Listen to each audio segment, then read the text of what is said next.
admittedly, I'm in Florida, and we know the Florida man tropes. But also, been dealing and thinking about some Florida men, and also the assault on women's rights that's happening, and how I don't know, like, how do we hold this personally? And how do we hold the individual with what's happening on the collective plane? I don't really like that word, but like in society as a whole. And I guess, like, I read this morning about how Trump, this is the first time in a long time that there are zero women on as any of the committee chairs. And there's just something in me that needs to talk about, like, how we handle these, like, the importance of women, non-binary, queer people, like, affirming our own rights and, like, demanding respect, because they're not fucking gonna hand it over.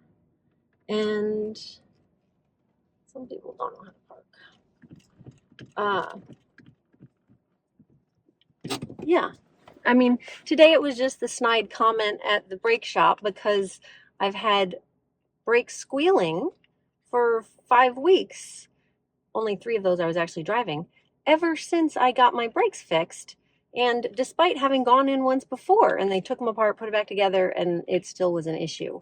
For some reason this time they took them apart, put them back together, and now it's not squeaking. So the one guy was good and respectful and said, well, I know you're not crazy, so something was going on. The other one makes some snide comment about I got distracted by a Facebook Marketplace message coming up. Why is it I'm always recording videos at the Goodwill parking lot while I'm dealing with Facebook Marketplace transactions? I'm not sure. Anyway, oh, well, she just wanted to bring it in here because she wanted attention. That's what I tell my woman. And I'm just like, what dipshit? And I didn't quite know what to say in the moment. I just ignored him. And really, in retrospect, he was wanting so much attention. And I mean, the whole time he's trying to make jokes, trying to, like, maybe try to flirt with me. I don't know, but it was certainly attention seeking behavior. And it's just, I just want to acknowledge, I guess, how hard it is in the moment to know how to respond to those things. And yet how important it is to, like, not let that become any more of the norm than it already is.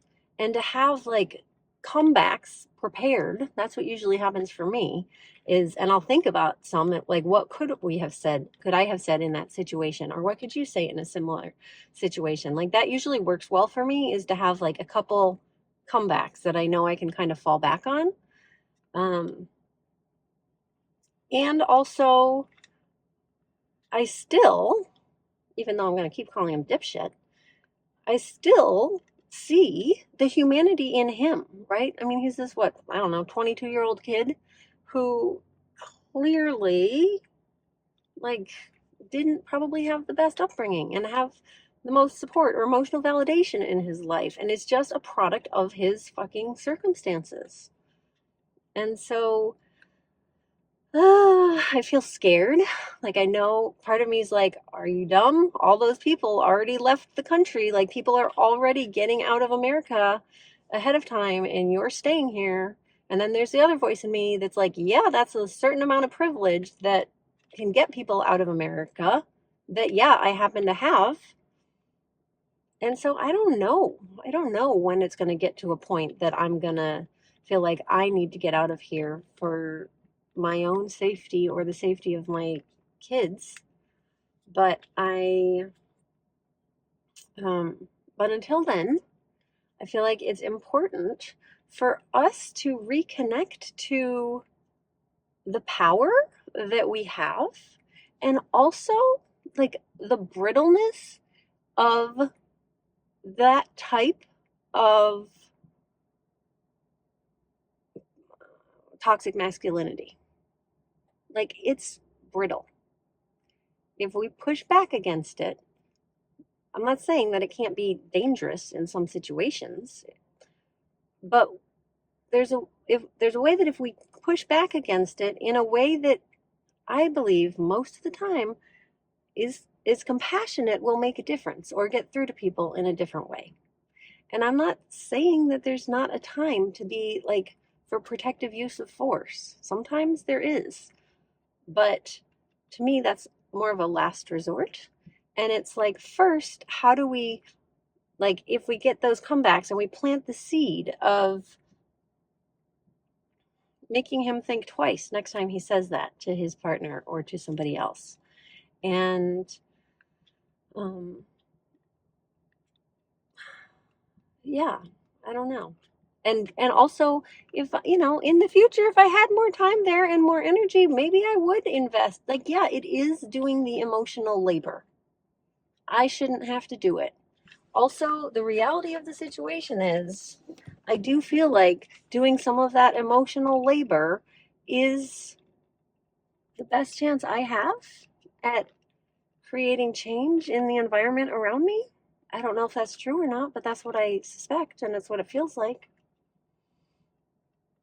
So there really is this assault on the rights of women, trans people, and minorities. Minorities, I don't even like that word. And um, yeah, so I don't know. I would love to have a conversation. Let me know what your thoughts or feelings are about this, or how you imagine approaching it in your personal life and also on a broader level. And not that we all have to or all can, I suppose. It's just so fucking complicated, you know? Like, yes, I truly believe that rest is resistance. Also, resistance is another type of resistance, like active resistance. There's so many different types, and it really has to be about honoring how am I feeling now? What resources do I have now? What do I feel moved about or passionate about right now? What do I have capacity for right now? How do I take better care of myself right now in order to increase my capacity to take care of myself and other people and create change in the world in the future? That's the question. Those are the questions. Those are the questions I'll be asking myself. Okay. Thanks for listening. Take care.